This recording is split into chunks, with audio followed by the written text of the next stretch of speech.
Okay, we have our head here.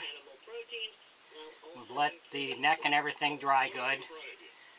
We've got our center marked, so we're going to start to sand this off here so we can get it to round through the neck.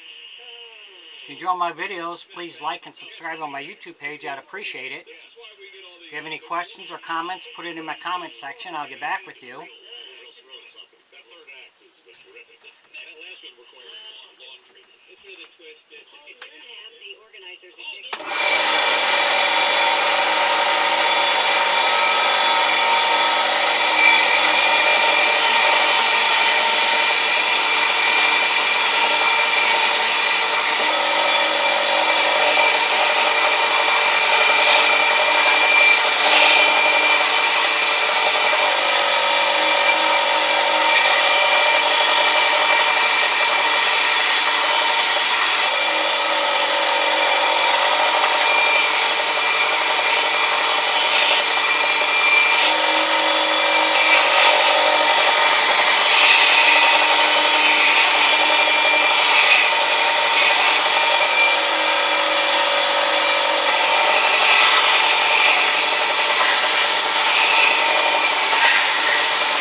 So you can see how we're taking this down, and we'll continue to take it down till we get inside this circle here for our neck.